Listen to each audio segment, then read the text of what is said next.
saw last night. I mean, that mentality, that strength that they have, the fact that they didn't get tired. I mean, that's what I'm taking from that. I understand about 17 of them, out of the 20 that we had there, but 17 of them, you know, all of them taking turns to play. But maybe another game you have all the others play, and once you have... So the other games are when? One will be today, and the other one, I think maybe Friday. Then that's when we'll have the final list out. Then you have the coach should be in Nigeria today. That's this talking about the head coach. Sam Vincent will be in Nigeria today, and of course by weekend we should have the 12 rosters, and on the system they will be living. Yes, so that's it. That's it for the G Tigers now as they get ready for that AfroBasket Championship in Bamako, Mali. Let's move on the show now, and it's time to talk tennis, and the tennis action going down at the Montreal, at the Rogers Cup in Montreal, and Rafael Nadal and Roger Federer.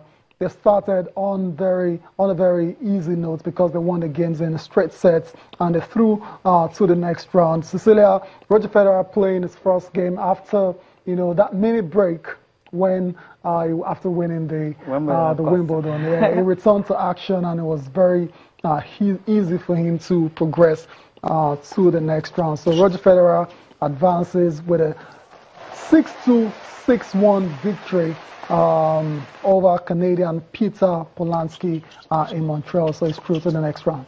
Yeah, also Nadal also have a good one against Boyan Courage. This guy though, Cecilia, I mean, it just keeps.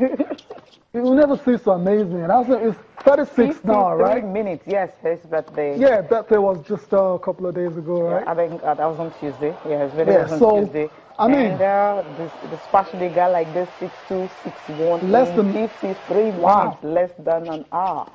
So he's awesome at 36. He's awesome, incredible, awesome. And that's why he's in great form, and that's why he's won 5 titles already this year, including 2 majors, Australia and Wimbledon. And you have to say, going into the U.S. Open, and this is some of the games they're going to play before the U.S. Open comes around. You have to say Roger Federer has to be, the favorites going into that last major of the year. Yeah, definitely. And his next opponent, we'll know, is going to be someone, who upset 15th seed Jack Sock, talking about David Ferrer. Yes, so potential banana skin there. Before Roger Federer is in remarkable form. He's only lost. Federer has only lost twice out of 34 games this season. It shows you. How about that? Yeah, I mean, check that one out. It shows you how confident he is at the moment. And still at the Rogers Cup, we also saw a very exciting matchup between Gael Monfils and Kai Nishikori. And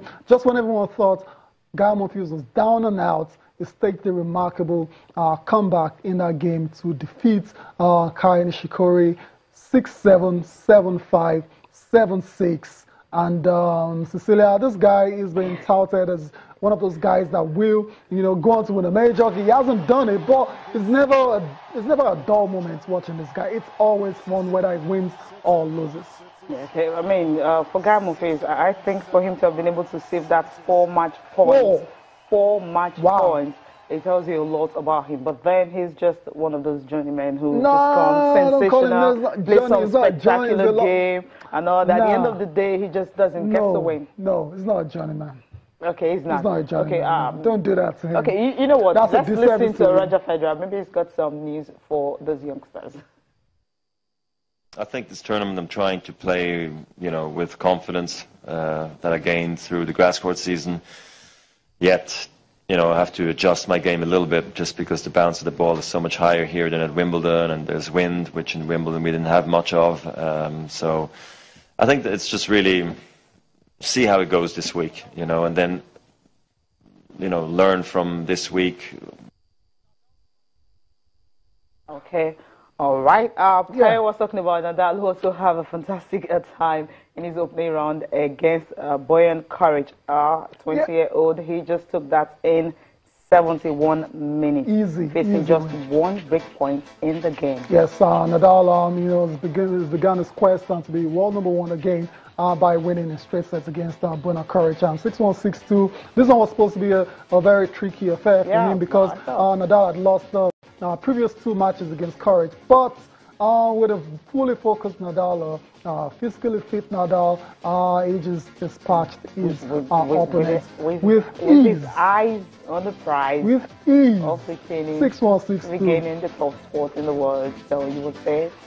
Exactly. If anyone is going to stop him, not courage. Yeah, I mean, the motivation is extra high for him now. Nadal will go on to face another wild card, Canadian Denis Shapovalov, I beg your pardon, who beats Juan Martín del Potro. So for someone to beat Juan Martín del Potro, it shows he has quality as well. Yeah. But I don't Nadal, be careful, but with this, I guess Nadal will take him out. I don't think there's any problem. No problem at all. But nothing easy, you know. I know anything can happen, really. So that's it for the Rogers Cup, Cecilia.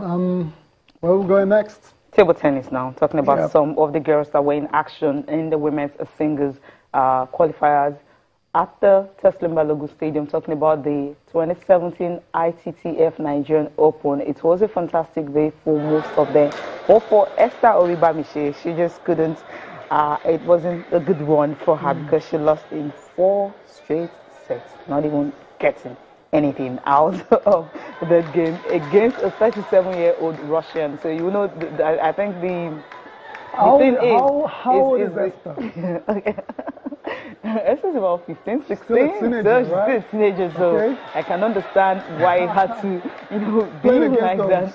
Vastly experienced player, 37-year-old from the Czech Republic, and it was always going to be a tough task for her. She lost out, but then it's not the end of the world. Like we always say about this kind of competitions, especially for the youngsters, it's all about them just, you know, improving their game and getting better and working on their weaknesses and which youngsters have. Youngsters have loads of weaknesses that they have to work on. And the only way to do that is by playing this game, playing against more experienced players. And hopefully our coach and whoever is you know, our team have been able to, you know, detect some of these weaknesses and they work on it going into future competitions. She's still very young. She has a lot of table tennis left in her life. Yeah, I think the thing, what I love about the championship is the fact that you have the fans coming, you know, into the stadium to really watch these ladies play. But I think she still has a chance to make it into the main draw or another. But just losing, that may just be, you know, a kind of a stumbling block for her because she expected something. But the way the Russian just came and the 37-year-old came and just like, okay, acted the same. She was just, I think sometimes experience really, of course, you know, matters. Nothing beats experience, Cecilia, especially in sports. And she's only going to get the experience by playing. And that's what we've been calling for all this while. And you have to say the Nigerian Table Tennis Federation have been doing their best to ensure that there are you know, multiple events for these guys to take part in. So for Esther Oribamiche, hopefully she can bounce back later today when she plays a second group match, and she still has a chance, like you said, of qualifying. And she still got that. Right, we'll go for a break now. When we come back, we'll be looking at all the sports from football, of course, some athletics.